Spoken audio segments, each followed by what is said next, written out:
देश आदेश, जय महाकाल, जय मां कामाख्या। हम गुरु कराल रुद्र तारा कौलाचारी महाराज आप सभी का पुनः स्वागत करते हैं हमारे इस YouTube चैनल महातंत्र ज्ञान 2020 के अंदर। भगवती आप सभी का कल्याण करे, आप सभी को रोग मुक्त रखे, आप सभी को हष्ट पुष्ट रखे और जीवन में आपके नए रंग और उमंग लाती ही रहे। आपको जो है हर प्रकार से भगवती आपका मंगल ही मंगल करे। खैर, आज का जो हमारा वीडियो कॉन्सेप्शन है वो है छिन्न मस्तिका साधना के ऊपर। लोगों को पता नहीं है माँ छिन्न मस्तिका के स्वरूप के बारे में। वो सिर्फ यही उनके छिन्न मस्तिका के रूप का जिस समय वो ध्यान करते हैं अपने मस्तिष्क के अंदर, उनके हृदय के अंदर या उनके दिमाग के अंदर सिर्फ एक ही छवि उभरती है कि एक देवी है जिसका कटा शीश है और हाथ में जो है उसके कपाल है और साथ में उसके जो है डाकनी और शाकनी, जिसको वज्र वैरोचनी बोला जाता है, कि साथ में खड़ी है देवी के और जो है देवी जो है रक्तपान कर रही है। ठीक ऐसे ही सभी के मन में ध्यान आता ना, लेकिन असल जो देवी छिन्न मस्तिका है वो इससे बिल्कुल परे है। देवी छिन्न मस्तिका के 8 स्वरूप होते हैं, जिसमें अष्ट छिन्न मस्तिकाएं स्वरूप बोला जाता है, जिसमें मातृका शक्ति को जो है 8 तरीके से पूजा जाता है, 8 तरीके से देवी को सिद्ध किया जाता है मातृ माँ छिन्न मस्तिका को। लोगों को एक तरीका भी नहीं पता है लेकिन आज हम गुरु रुद्र तारा कौलाचारी महाराज आप सभी को जो है माँ छिन्न मस्तिका के इन स्वरूपों के बारे में जो है बताते हैं, जिन स्वरूपों को सिद्ध करने का विधान आज तक कभी भी इंटरनेट पे और ना ही कभी किसी पुस्तक में और ना ही कभी किसी गुरु के द्वारा आपको कभी प्राप्त हुआ होगा। कहीं पे भी आपको ये ज्ञान नहीं प्राप्त हुआ होगा। जो अति गोपनीय और प्राचीन तंत्र विधान हम आपको बताते हैं कि किस विधि से सिद्ध की जाती है तंत्र मंत्र के अधिष्ठात्री और जगत माता माँ भगवती छिन्न मस्तिका। तो दिल थाम के बैठे रहिए और वीडियो को अंत तक देखें ताकि आपको माँ छिन्न मस्तिका के विषय में गूढ़ जानकारी अच्छी तरीके से प्राप्त हो सके। ठीक, छिन्न मस्तिका माँ जो है मूल रूप से शमशानालय निवासिनी बोली जाती है। शमशान कालिका का उग्र स्वरूप ही है। शमशान कालिका के 10 स्वरूप है, जिसको 10 महाविद्याओं में जो है प्रकाशित किया गया है, जिसमें सर्वप्रथम स्वरूप जिसको काली उसको कृष्ण वदना बोला जाता है। द्वितीय स्वरूप तारा है, उसको नील वदना जिसको भी लोग बोलते हैं या नील वर्णा भी लोग बोलते हैं। और जो भगवती का जो रक्त वदना स्वरूप है ना, वो माँ कामेश्वरी को भी बोला जाता है और माँ छिन्न मस्तिका को भी बोला जाता है। दोनों ही भगवती का रक्त वदना स्वरूप है। वो रक्त वदना इसलिए है क्योंकि जो भगवती त्रिपुर सुंदरी राजराजेश्वरी ललिता है वो रजस्वला होती है, रजकुल की होती है, और माँ छिन्न मस्तिका जो है वो मूल रूप में रक्त प्रिया होती है। तो ये इनका कारण है क्योंकि यह अपने बच्चों की शांत करने के लिए जो भगवती अपना गर्दन उतार सकती है, तो ये याद रखिए कि वो उस माँ के हृदय के अंदर कितनी करुणा भरी हुई है आप सभी के लिए। तो भगवती की जो साधना करता है उसके तो 7 पुश्ते बैठ तक के जो है घर में खाती हैं, उसको तो जो है कुछ कार्य करने की भी आवश्यकता नहीं है। भगवती स्वयं उसके कार्य को अपने आगे से आगे पूर्ण कर देती है। उसके परिवार में किसी भी प्रकार की कोई कमी नहीं रहती है। भगवती जिसके ऊपर जो है राजी हो जाए या कि जिसके ऊपर जो है भगवती की कृपा दृष्टि या मेहर हो जाए, तो भगवती छिन्न मस्तिका को सिद्ध करने का विधान हम आपको बताते हैं। मूल रूप में आपको जो है स्नान आदि से निवृत्ति लेकर के जिस समय जो है फ्री हो जाएं उस समय आप जो है शमशान भूमि में चले जाइए अर्धरात्रि के समय, शुक्रवार के दिवस में।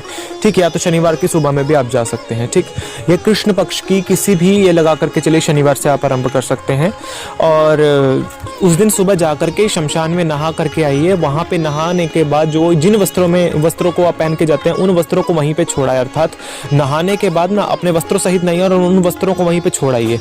ठीक, और उसकी तरफ पीछे की तरफ थूक के आ जाइए। ठीक, और जो है नहाने के बाद जो है शमशान से बाहर निकलकर पीछे मुड़ के नहीं देखना, बिना कुछ बोले शमशान के बाहर ये ध्यान करिए कि हे भगवती छिन्न मस्तिके, हम जो है आपकी साधना को आरंभ करना चाहते हैं। माँ भगवती आप अपने जो है वीर आसन स्वरूप में जो है हमारी साधनाओं को पूर्ण करें और हमारे जो है सभी मनोरथों को पूर्ण करें। तो भगवती की जो पूजा है उसको 3 स्वरूप में किया जा सकता है। एक तो कराल रूप में, एक महाकराल रूप में, एक अति कराल रूप में और एक लगा करके चलिए विकराल रूप में।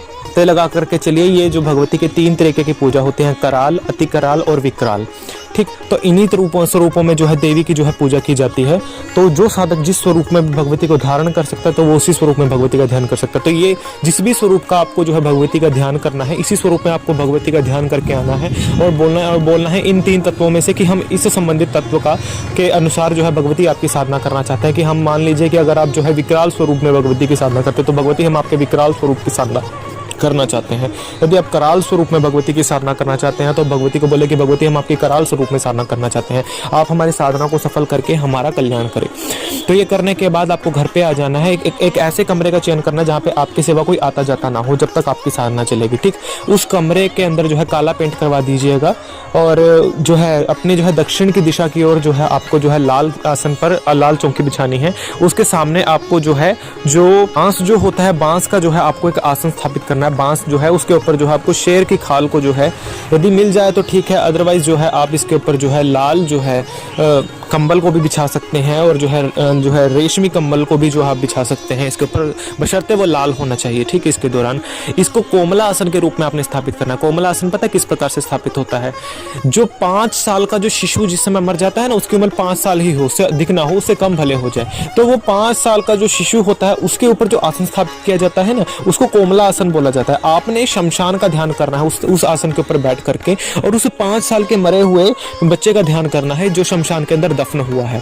तो आपने उसका ध्यान करना है कि जो भी संबंधित शमशान के अंदर जिसको भी हम नोत के आए हैं या जिस भी संबंधित शमशान में भगवती की पूजा का हम जो है संकल्प करके आए हैं, वो संबंधित जो है बच्चा जो है हमारी साधना में आए और हमारी साधना को सफल करे, हमारे आसन के नीचे आकर के वो विराजमान हो जाए। इस प्रकार का आपको संकल्प करना पड़ता है। शमशान का आपको आवाहन करना पड़ता है।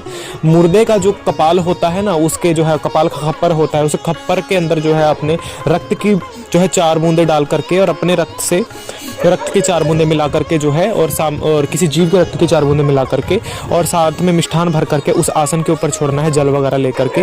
और कुछ विधान होते हैं जिनको हम यहाँ पे डायरेक्ट नहीं बता सकते। अगर किसी के पास नर कपाल का खप्पर ना हो तो वो किसी अन्य खप्पर से या फिर किसी जो है काले रंग से रंगे हुए कटोरे से भी जो है अपना जो है इससे तर्पण दे सकता है। और उसके बाद उसका आवाहन करने के बाद वो जो शिशु है आपको आता दिखेगा, वो कलवा, और आपके आसन के नीचे स्वयं ही जो है वो स्थापित हो जाएगा, जिस विधि से आप उसको जो है स्थापित करेंगे अपने आसन के नीचे। ये विधान होता है क्योंकि जिस मनन शक्ति का आप ध्यान करते हैं वो मनन शक्ति निसंदेह आती ही आती है शमशान से। तो उसके बाद आपको शमशान भूमि में जाना है आधी रात में। जिस बच्चे का आपने ध्यान किया है ना, उसी बच्चे की जो है आपको पता चल जाएगा कि किस स्थान के ऊपर जो है वो बच्चा दफन है, या पता कर लीजिएगा शमशान के अंदर कि किस स्थान पे दफन है। वहाँ की मिट्टी ला करके आसन के नीचे रखनी है।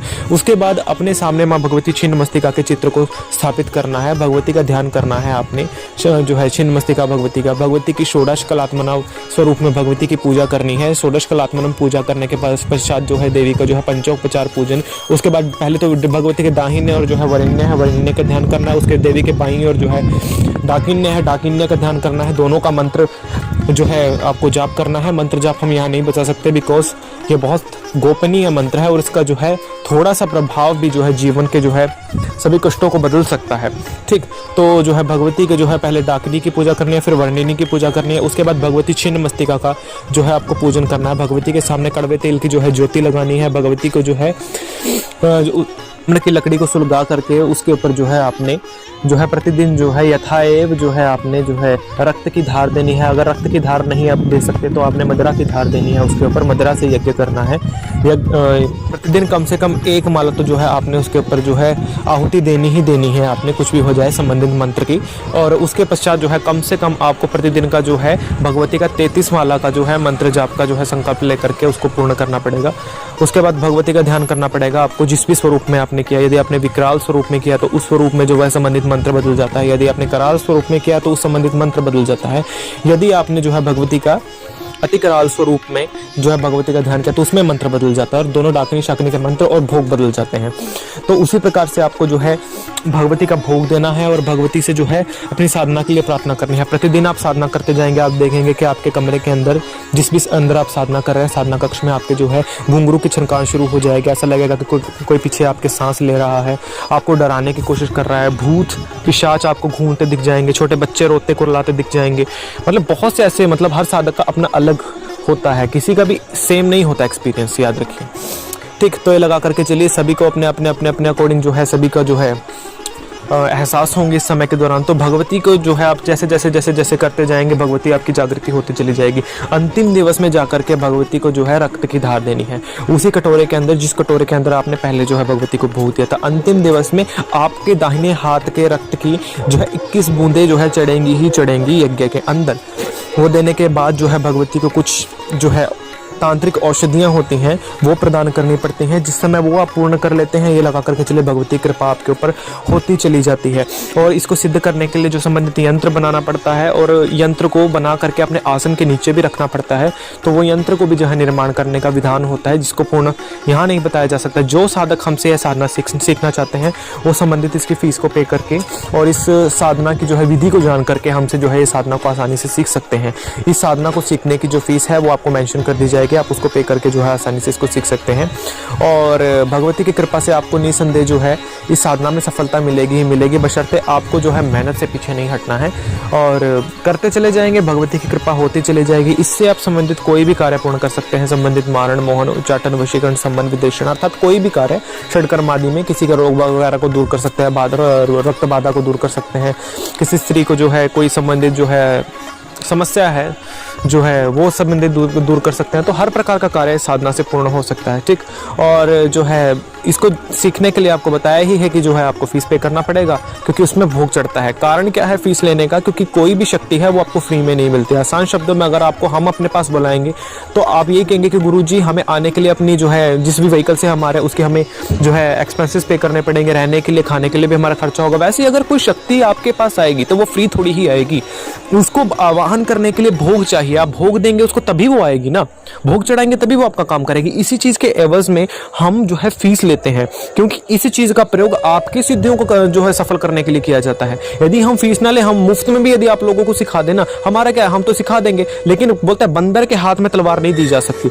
यहाँ पे अगर जो है हम फीस लेंगे तो वही लोग पे कर सकेंगे जिनको अनिवार्यता है इस साधना की, जो ये असल में साधना करना चाहते हैं। नहीं तो बकचोद भी मांग के खट जाएंगे इस चीज को, तो हम नहीं दे सकते ऐसा। पाप कर्म जो है आप लोगों के पीछे लग जाते हैं जो आपको सिखाता है, तो ये लगा करके चलिए आपके पापों का भार हम अपने सर पे क्यों लें, ठीक। आप करेंगे अपने लिए करेंगे, हमारे लिए थोड़ी करेंगे। तो इसी चीज के एवज में आपसे फीस ली जाती है, ताकि आपकी जो है फीस से जो है आपको जो है साधना सिखाई जा सके, उस संबंधी शक्ति का भोग दिया जा सके। भोग देने के बाद वो शक्ति आपका कार्य अवश्य ही करेगी, निसंदेह करेगी। यदि ना दिया जाए ना तो वो शक्ति आते ही आप लोगों का बेड़ा गर्क कर देगी। और ऐसे हजारों केसेस हमारे पास प्रतिदिन आ रहे हैं जो बिना गुरु के यहीं से बकचोदी पेलना शुरू कर देते हैं। तीसरी चीज, कमेंट के अंदर जो है बकचोदी मत पेलिए। अगर हम जो है लगा करके चलिए शब्द नहीं बोल रहे हैं, इसका ये मतलब नहीं है कि आकर के कोई भी कुछ भी बोल दे। हर साधना को समझिए कि हमारा क्या है, हम काम तंत्र के निवासी हैं, याद रखिए। हम कामाख्या क्षेत्र के लोग हैं और हमारा जो है वो कौल मार्ग है, याद रखिए। कौल मार्ग की जो पूजा पद्धति है वो भैरवी चक्र के अनुसार होती है। तो ये जो हमारे थंबनेल लगाए गए हैं ना, तो इनके ऊपर आकर के अपनी जो है ज्ञान मत झाड़िए, क्योंकि आप लोगों को इस विषय में 1% भी नहीं पता है, समझे।